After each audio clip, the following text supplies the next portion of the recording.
जी, ये माशाल्लाह बड़ा अहम सवाल हज़रत आपने किया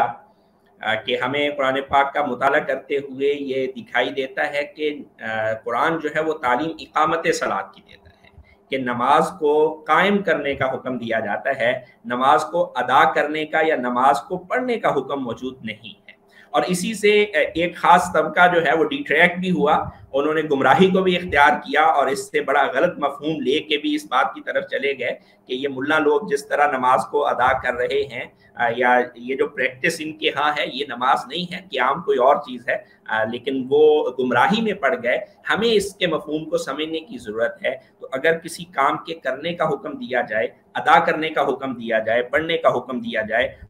तो उसका ये मफहूम हो सकता था कि एक दफ़ा अगर किसी ने ज़िंदगी में नमाज अदा कर ली, ज़िंदगी में नमाज पढ़ ली, तो शायद उसका फ़रीज़ा मुकम्मल हो गया, अब दोबारा शायद उसको नमाज पढ़ने की ज़रूरत नहीं होगी। लेकिन जब इकामत का लफ्ज़ का बोला गया, तो इससे सबसे पहला मफहूम जो मुतरश्शे होता है, सबसे पहली बात जो हमारे सामने खुल के आती है, वो इसको अगर हम डिक्शनरी कंसल्ट कर लें, तो इकामत का माना होता है किसी चीज़ का सीधा होना, किसी चीज़ का मजबूत होना। हम दरख्त को देखते हैं, जो दरख्त सीधे होते हैं, जो बिल्डिंग सीधी होती हैं, पायदार होती हैं, वो दवाम के साथ, हमेशगी के साथ देर पा होती हैं, देर तक जो है वो चलती रहती हैं। और जिन इमारतों के अंदर टेढ़ापन आ जाए, कहीं से उसकी जो है वो ईंटें हिल जाएं, कहीं पे कंक्रीट जो है वो हिल जाए, तो उसकी वजह से उसके अंदर कमजोरी आ जाती है और वो इमारत उस तरह कायम नहीं रह पाती। तो शरीयत ने हमें हुक्म जो है वो नमाज के कायम करने का हुक्म दिया। ये इस बात की तरफ मैंने कहा सबसे पहला इशारा है कि नमाज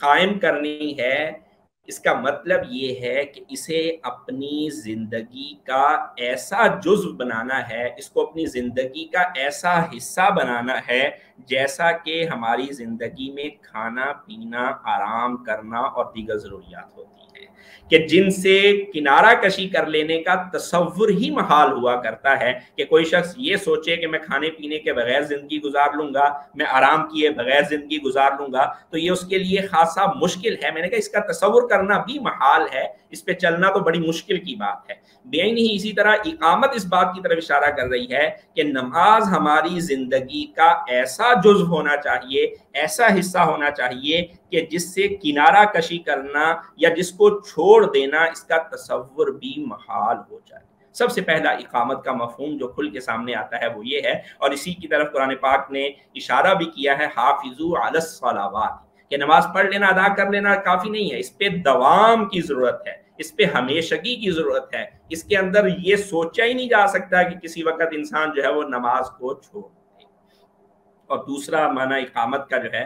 पढ़ने से जो इसको नहीं ताबीर किया गया, इकामत के साथ इसको ताबीर किया गया है, उससे एक मफहूम और जो खुल के हमारे सामने आता है वो ये कि नमाज को पढ़ लेना जैसी कैसी हो गई, जिस तरह की हो गई, जहां हो गई, जब हो गई, ये मतलूब नहीं है। मतलूब इकामत है। और इकामत क्या है? इकामत है उसके ज़ाहिरी और उसके बातनी जितने भी आदाब हैं उन सब की रियायत करते हुए उसकी अदायगी। के ज़ाहिरी आदाब हैं, वज़ू अच्छे तरीके से हो, वज़ू मसनून तरीके से हो, उसकी पढ़ने की जगह मस्जिद हो, जमात के साथ हो, बर वक्त हो, ये सारे जो है वो इसके ज़ाहिरी आदाब हैं। और फिर उसके अगर बातनी आदाब की तरफ चले जाएं तो क़द अफ़लहल मुमिनून अल्लज़ीना हुम फ़ी सलातिहिम ख़ाशिऊन के अंदर अल्लाह ताला ने बड़ा ही वाज़ेह तौर पे ये बात इरशाद फरमा दी कि वो लोग कामयाब हैं मोमिन जो अपनी नमाज़ों में खुशू इख्तियार करने वाले हैं। कि सिर्फ इसका जो बाहर का ज़ाहिरी ढांचा है वही अच्छा नहीं होना चाहिए, बल्कि इसका बातिन और इसका अंदरून जो है वो भी बड़ा ही अच्छा होना चाहिए। कि इंसान नमाज पढ़ रहा है तो वह हकीकत के अंदर जो रसूलुल्लाह सल्लल्लाहु अलैहि वसल्लम ने फरमाया कि अस्सलातु मिअराजुल मोमिन, वो उस पे कार्बन नजर आ रहा हो कि वाकई अल्हम्दुलिल्लाह रब्बिल आलमीन कहते हुए उसको ये समझ आ रही हो कि अल्लाह कह रहे हैं हमदनी अब्दी, कि मेरे बंदे ने मेरी तारीफ कर दी है। और ये पता चल रहा हो कि वाकई एक डायलॉग चल रहा है अल्लाह के दरमियान में और उसके बंदे के दरमियान में। तो ये इकामत का मतलब होगा। और पढ़ लेने का मतलब क्या होगा, एक बच्चा है वो किताब उठाता है, बुक उठाता है और सबक पढ़ के सुना देता है, उसको नहीं पता इसमें क्या आया है क्या नहीं आया, उसने रट्टा लगाया है और अपने काम को मुकम्मल कर दिया है। तो पढ़ने का हुक्म नहीं, इकामत का हुक्म। और उसका दूसरा मफहूम क्या आएगा हमारे सामने कि उसके जितने भी ज़ाहिरी आदाब हैं उनको भी ख्याल में रखा जाए और उनके जितने भी बातनी आदाब हैं उनकी भी रियायत करते हुए इंसान उनको लेके आगे चल रहा। और अगर हम इकामत के ऊपर मजीद बात करें तो इससे एक और मफहूम हमारे सामने आता है जिसकी तरफ हमें इशारा मिल रहा है कि नमाज में इकामत का जो हुक्म दिया गया है इस बात की तरफ इशारा है कि ये नमाज तुम्हारी सिर्फ इबादत नहीं रहनी चाहिए बल्कि ये नमाज तुम्हारी मुआशरत के अंदर भी आ जानी चाहिए। कहते हैं कि अपनी ज़िंदगी को नमाज बना लेना चाहिए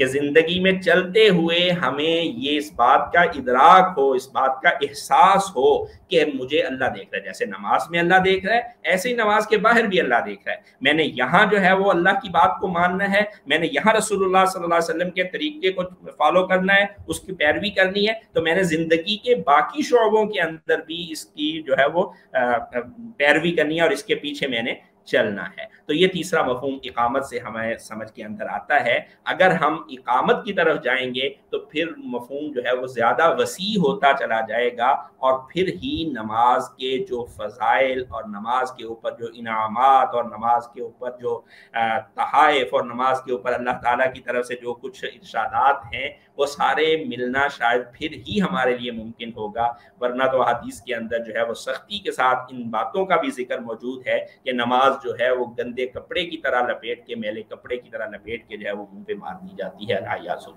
तो नमाज के क़याम की तरफ जाना चाहिए जो कुरान ने बार बार इरशाद फरमाया है। इसकी मेरी और आपकी कोशिश